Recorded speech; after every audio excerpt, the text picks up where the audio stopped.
Adhana midam bhikkhave novagato Yambarubhagamina dadagadam zividavorobiya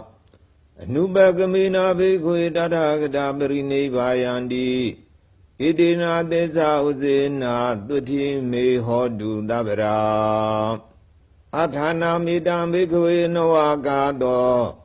Yambarubhagamina dadagadam zividavorobiya Anubagamina bhikkhave dadagadabarini vayandi Idina desa uzina tuti me hodu dabara Adhana midam bhikkhave novagato Yambarubhagamina dadhagadam zividavorobiya Anubagamina bhikkhave dadagadabarini vayandi Idina desa uzina tuti me hodu dabara Rubagamina durvaroi lona bayoga abhyam Va durvaroi lene bayoga abhyam Dadhagadam yasvabhya takhengo Zivida zividinarima yang vorobiya ajinchaya iwa ajintaphyaya i Idan ido yasvabhya go Durvaroi lene bayoga abhyam tapya nanjin myodi Adhana jamaho nawagato akwamaho Dathagada shibhyaru gedo lajin kauno mudo Phayashim hudamyaro di Ubagamina durvaro ilona bayoga lene abhyam Na prinevayam di prinevan sanyo thongsamasigo Idina desa vedina ido thopyam homano Sulawa Bali Rola, Yanswabia the King Diarogo, Yusuya Jinya, Minga Aduti, Go your Seba Chana Jen, Jama Chana Jendi, Rani Onyava Kakade, Hodu, Mocha Medwi, Pibovazi the D. E. Andre Gingatali go. Homo Lungere Nibao a say lava, Nasa Nilaga, Mandali Mu, the door dean at Dognishi, the Sangin Saro Yi Tama, Yagevade, Sangin Saro Yi Sura, Maubin Mu, Yauri Dai Maubin Mu, net the Fega, Sangin Sure Yuaji Ma. The Rendongere at the Siaro Yigo, the Doshi, Siaro Yigo, Sangin Siaro, Lukojava. Eri Sangin Siaro Yisi, Pomo Yagaro, Siaro Pia, Ludviro, a day Yajo, Shijimare, Janyan Mama, Chanyan Darale, Shijimare, Beuba Andrele, Kinyamare, Pia, Tadanabi, Lungani, Jizu, you met. Nigong Langong ni the video, Biba Pialu, Homo Shapa, Edo Sangin Seroya, Digatali Bigevade, Sangin Seroya, Digata Bire, a Jongli, do a Biobaba, do a English kid, English Sua letter, Lula Ymeagin, Nua, Homo no Sangin Mu, Sangin Waji man needed a chi, Mauben Muma. Ludi Pelika Yoga Pie Biro Tendigo Lize Naze Biji Biasija Edo Pelika Yoga Pie the Ludi Nizin Elu Yoga Pie Dira Ludi Le Jiao Lambido Trot Bija Maube Mu Machire Ludi de Chua Sangin Waji Shui Biam Bila Ja Eri Ludi de Me Yoga Buri Bala Ludia Sangin Yuhajaro Ka Yoga Pie Dija Durua ni biro the Kakusa biro, Debian Luri lebe yoga repeat Dija. Pono yiri labin, be you, Kamawapa, Dijara, Eiro, Uzeni, Guyeni, Gatia, Yi Shaudre. Siaro Pia, the Viro, be you lebe, Dirave, Kamawapa le, Dirave. Ero be divadi Germany vanero pia the video be di kamwari le maswamu ne duare lu pyo de အဲ့တော့ဆရာတော်ကြီးကမင်းတို့ဒီလိုမပြောကောင်းဘူးမြတ်စွာဘုရားတရားပရိတ်တရားတွေပဲမစွန့်မဲ့ရှိရမလို့မင်းတို့တေချာရွတ်ပုံပြီးဖို့မကောင်းလို့နေမှတေချာရွတ်ဒီလိုငေါက်ငမ်းပြီးတော့လွတ်လိုက်ညကြတော့ဆရာတော်ကြီးကလည်းစဉ်းစားဟုတ်တယ်တို့ပရိတ်တွေလည်းအထက်ထရွတ်ကမ္မဝါရီအထက်ထဖတ်လည်းပဲလူတွေသေးကြတာယောဂတွေမပြောက်ဘူးတခုခုတော့လိုးနေပြီနဲ့တူတယ်ဘာများလိုးနေတယ်လဲဟဲ့လို့သူကစဉ်းစားတော့မှ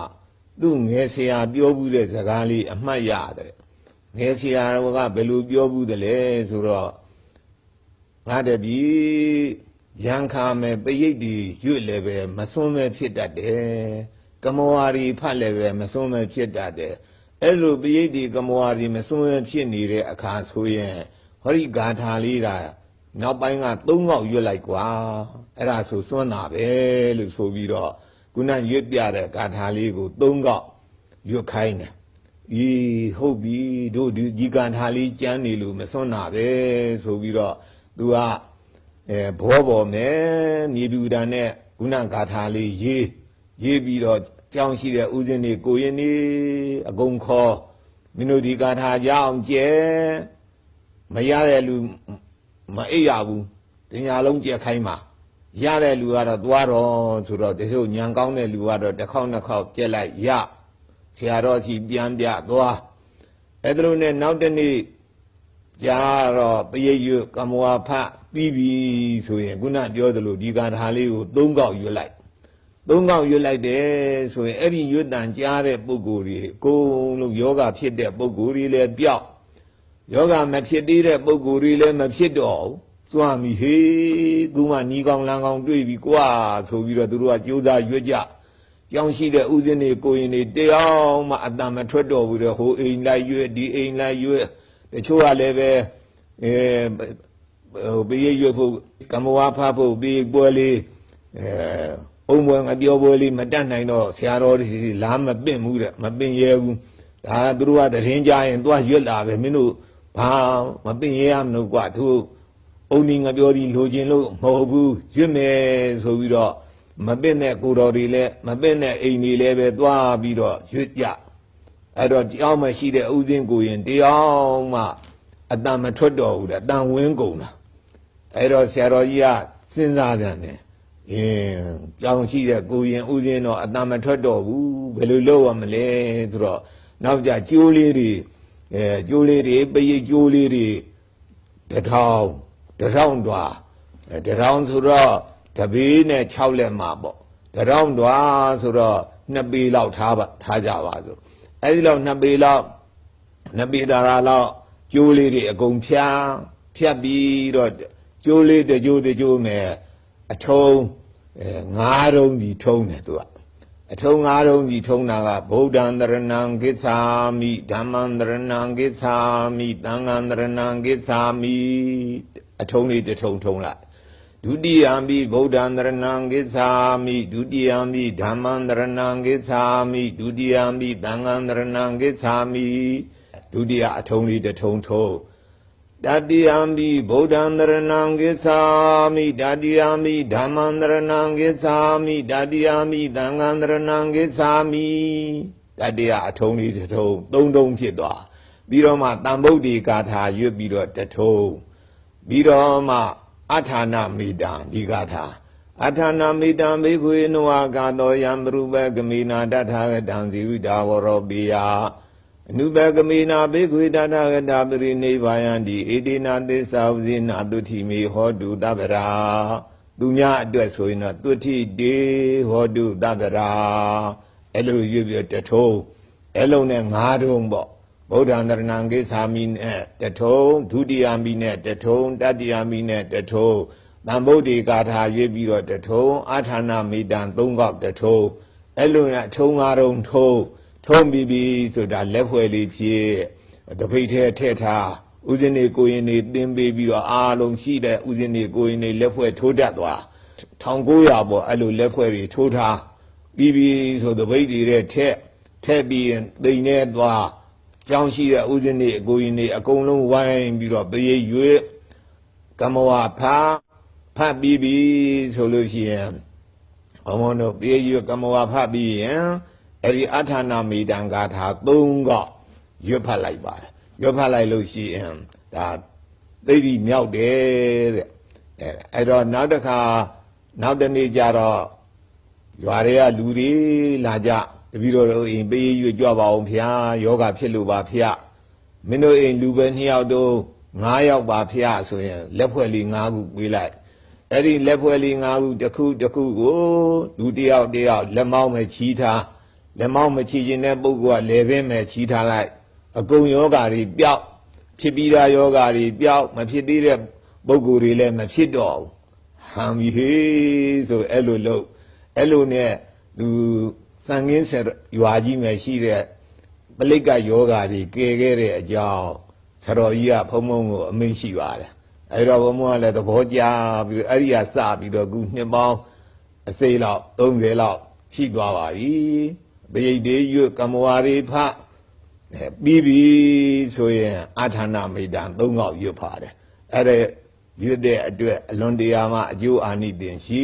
ယောဂအန္တရာယ်တွေအကုန်ပြောက်ပါတယ်နော်စစ်သားတွေ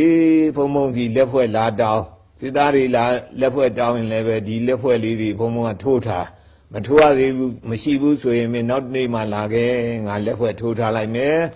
ညပေး